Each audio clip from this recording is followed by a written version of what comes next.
What's up, guys? Eli here, back for a CD collection video, picking up where we left off on the last one.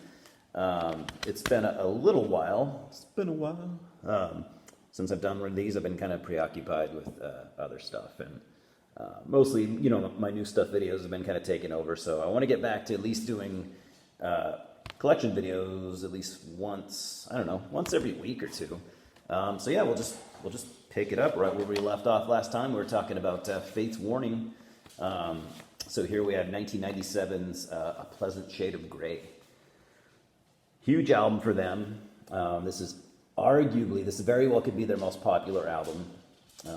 I mean, a lot of people know them for this album, especially of the more modern day Fate's Warning. Like the non John Arch stuff. So like I said, this came out in 97.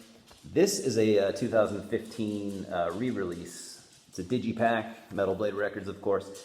It's a pretty cool, it's a digipack, but it's got technically it's got 4 discs.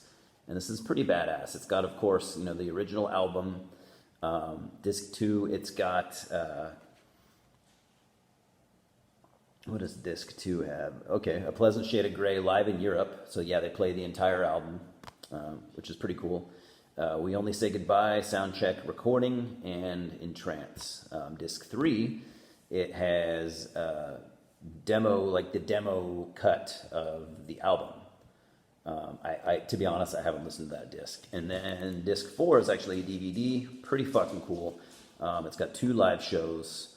One of them is playing the album in its entirety in Europe. It says Europe, I don't know where. 97, and then it's got Live at the Whiskey in California, 98.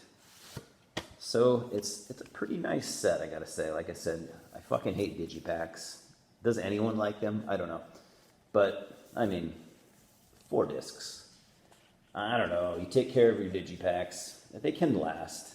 Just, you gotta be really fucking careful. So yeah, 4 discs. Pretty awesome. Definitely one of their best albums, probably their most progressive album that they ever did to this day. And when I say the most progressive, I don't mean it's like the most complex or the most technical. It's a concept album. It's very proggy. It's very gloomy sounding at times. It's a fantastic album. It's not my favorite Fate's Warning, but it is the favorite of a lot of Fate's Warning fans, and deservedly so. Next, we have Disconnected. This came out, I think 2000? Yeah, 2000. Metal Blade Records, of course. Not a great album, if you ask me. It's very modern sounding. It sounds like Fate's Warning, but just maybe a little bit too modern. I don't know, the songwriting for me just isn't super strong. Not a favorite of mine, as well as this next one from 2004, Metal Blade Records, of course. This is X. X and Disconnected, they're fairly heavy, angsty sounding albums, but they're just a little bit too modern sounding. It's just not what I want to hear from Fate's Warning. I almost consider these two kind of companions to each other. I don't know, for me, they're disappointing, and I rarely if ever listen to them. Every now and then, every couple of years, I'll throw one of them on. I'll be like, all right, I get this. This is cool. And then the next time I listen to it, I'll be like, nah, I still fucking hate this. I don't know. Hate's a strong word. I don't know if I'd say hate them, but I dislike them. This one right here was pretty well liked amongst a lot of the old fans. Unfortunately, I really couldn't get into it. We got Darkness in a Different Light. Very proggy looking cover art. This came out in 2013 on Century Media and Inside Out Records, which is kind of strange. So I guess I forgot about that. I forgot about that move to Century Media and Inside Out. Another digipack, 2 disc. It's got what does it have? I can't remember. Is it a DVD? No, not a DVD. It's got a bonus disc with some extended versions, some live tracks. I don't know. It's got Bobby Jarzenbeck on drums, and he He's a fucking killer drummer, but I don't know, just not a very interesting album, in my opinion. There's people that would definitely disagree with that, but I just couldn't get into it, and I still try. Same with this next one. I guess a lot of Fates Warning are one of my favorite bands, but most of their modern shit, like post 2000, I just can't get into, and it bums me to say that. So next we have Theories of Flight from 2016, Inside Out Records. A little bit similar to that last album, maybe a little stronger. I still can't really get into this one. And that's just me. I mean, I know people that like it. I know people that love it. But yeah, bonus disc. Shit, what's on this bonus disc? Acoustic, all right, an acoustic set. That's cool. I never listened to it. I'll have to give it a jam. Yeah, I don't know. What do you guys think about the post 2000 Fates Warning stuff? I don't want to bash it, but I just can't get into it, and that's really kind of what it boils down to. Next, we have a band, killer death metal out of the U.S. I really, really wish I had more stuff from them.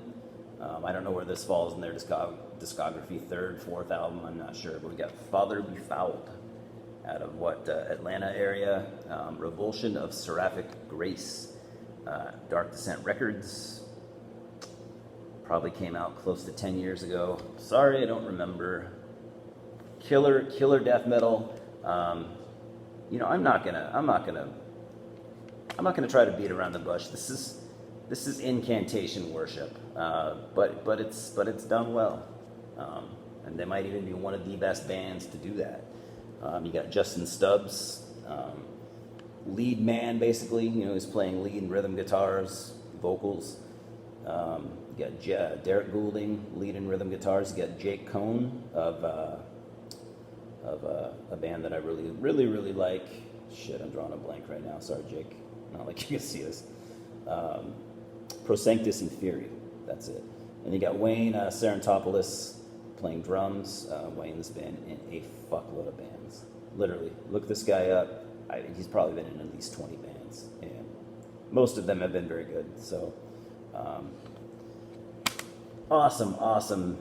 Just, if you like Incantation, I have a hard time imagining you not being able to get into Father Befouled. Not just this album, but any of their albums. They've all been top quality, and that's why I'm actually bummed I don't have more. I'd like to get them all, maybe someday. We'll see. This next band, this is a band, in the late 90s, early 2000s, I was listening to this band a lot. They were one of my, I don't know if I'd say one of my favorite bands, but I was playing them a lot. Only maybe their first 2 or 3 albums. Then after that, they kind of, I don't know, if you ever liked them, it was hard to go on. They got a little bit more nu metal sounding and a little bit more just, I don't know, mainstream, I guess. You got Fear Factory, their debut, Soul of a New Machine, Roadrunner Records from 1992. Dumb name. I always thought that name was fucking stupid. Their logo's kind of stupid. They played industrial death metal. Take very influenced by Godflesh. They were like a more metal sounding Godflesh. They would, like I said, they would later on, after their second or third album, they'd add some new metal elements, some groove elements, and just became pretty shitty. I can't get into their stuff beyond this next one. And this is the one I listen to the most. For some reason, it's the first one I ever had. I played the fuck out of this one. I still like to break it out every now and then, every couple years or every 5 years or whatever, but got Demanufacture. I mean, if you ask me, this is these two are classic Roadrunner albums. This came out in '95. This album is still very similar sounding to Soul of a New Machine. You can almost hear them, maybe pushing a little bit into the nu metal realms, just a tad. Still a great album, I think. Just catchy as fuck. Just super catchy riffs, catchy rhythms. It's heavy. It's hooky. I don't know, man. Like I said, I'll put this one on every 4 or 5 years. I keep expecting to hate it. Like, I'm gonna grow out of this. I know I'm going to. And every time I put it on, I still dig it. So call it nostalgia, call it what you want. You know, I still like it. Got a couple more. This is a band I used to listen to quite a bit years back. You know, I only own this one album. I believe it's their debut, 2005, Moribund Records. You have a one-man U.S. black metal. Shit, is it U.S. or is it Italy? Is it, I can't remember. One man, though, for sure. Fear of Eternity with Towards the Castle. Toward the Castle. This is atmospheric black metal, I guess you'd call it. Very, very keyboard driven. Very like dungeon synth inspired black metal. But this was obviously before the whole, you know, the current dungeon synth explosion. It was basically like Mortis inspired black metal, I would say. Like I said, always liked this album. I think this is his first. Andrea Tellini. Yeah, I think this dude is from Italy. You guys remember? Does anyone like this band? I feel like I don't. I always thought, you know, this guy was kind of an underdog. I never really saw many people talk about it, but I always thought it was cool. It's enjoyable. It's enjoyable black metal if you love keyboards like I do. You know, it's a winning recipe. And last we have the newest album from, I think, a couple years back. Sweden's Feral. Some kind of cool cover art there. We got Flesh for Funerals Eternal. This came out on Transcending Obscurity Records out of India. I've talked about them before, a very cool up-and-coming label. These guys are getting stronger and stronger and more popular every year. I've really enjoyed watching this label grow because I started following them when they had, you know, just a couple bands. You know, I didn't know they would go anywhere. I just kind of figured, all right, cool, a new metal label, you know. You know, they started off with, they've always put out strong releases, so, you know, they caught my eye almost immediately, and they've just, you know, they've really made a name for themselves. So much so, in fact, I got the CD at my local record store, which, I mean, I hate to say it, but they don't get super obscure things. So for me to see a Transcending Obscurity release there, I just thought was really, really fucking cool. So Feral, death metal out of Sweden, and I gotta say, you know, I just listened to this again the other day. It's good for what it is. I'm just not a big fan of just that kind of stock HM2, you know, Swedish death metal. You know, basically entombed worship with, you know, little to offer in the way of originality, which that's not a big thing for me. But I mean, you know, it's very, they even have that kind of death and roll. They almost combine like the two eras of Entombed. You know, they got the, you know, the super brutal death metal, and then you got the death and roll kind of Wolverine blues. This album is pretty much like, you know, imagine Wolverine blues crossed with Clandestine and I would say more Clandestine than the debut. Clandestine meets Wolverine blues, and you got Feral. If you don't like either of those albums, this might not be for you. If you're a big Swedish death metal fan and you love that kind of stuff, you love that, you know, that Swedish HM2 guitar tone, I think you could probably get a lot of enjoyment out of Feral. For me, you know, I'd rather listen to Dismember or, you know, Early at the Gates, stuff like that. That's the Swedish death metal I like the most. So, and I also want to, you know, I want to once again congratulate Transcending Obscurity for doing. This is a digipack, but it's like really thick, tough cardboard. It's really cool. You know, I've kind of beat this one up, and I've had it for a couple years, and it still looks great. You know, the corners are sharp. I was talking to the Transcending Obscurity guy one time, and I was like, dude, you know, those digipacks you're putting out are awesome. And he's like, yeah, man. He's like, I wanted to give the customers something, you know, something better than what they get from a lot of other labels. You know, he's like, I wanted to give, you know, a better quality product, but, you know, at the same price. You know, he said that the materials cost me a little bit more money, so I make a little bit less, but I'd rather people have, you know, something of value. So awesome dude. And yeah, what do you guys think of Feral? I feel like they've kind of been making waves. This is like their third album. I feel like every time they put an album out, you know, I hear some talk, and then it kind of, you know, the water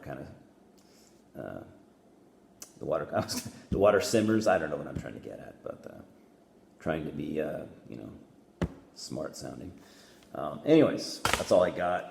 I'm gonna do another video. I got some really, really cool shit in the mail this week, and I have more coming later this week. I've been really enjoying lately buying albums that I was really into, you know, like within the last like 10 years, but just never bought. I'm just kind of like taking notes and like, why didn't I buy these albums? You know, albums that just kind of, I really, really loved, but they just kind of slipped past me. So I've been kind of backtracking and ordering those, and just, it's been kind of cool to see which ones still hold up, because I got to say some of them don't hold up as well as I remembered. But then some of them are just like, I like them just as much as I did, you know, 10 years ago. So that's been fun. I've been kind of focusing more on that than buying new releases. Although there are, let's see, you got the newest Fix. I got to get that. And there's a couple other new, you know, 2021 releases that are out that I need to get. But like I said, I've been enjoying buying these, you know, albums from like the earlier 2000s, early to mid. So just catching up, filling holes in my collection. So yeah, the next new stuff video, probably in 3 or 4 days. It's got some classic albums that mean a hell of a lot to me, and I've always kind of kicked myself for not having a physical copy of. Like I've probably had a burnt CD, or I had it digitally on my computer or my iPod, and for some stupid reason never went out and bought them properly. And now I'm kind of rectifying that. So anyways, talk to me about Fate's Warning, about Feral, Father Be Fouled. What about Fear Factory? I'd like to hear people's, you know, kind of takes on that. I assume most of you probably not a fan, but who knows? Maybe some of you are like me and are, you know, nostalgic motherfuckers. So anyways, Louis says hello. Thanks for stopping by. We will talk soon. Cheers.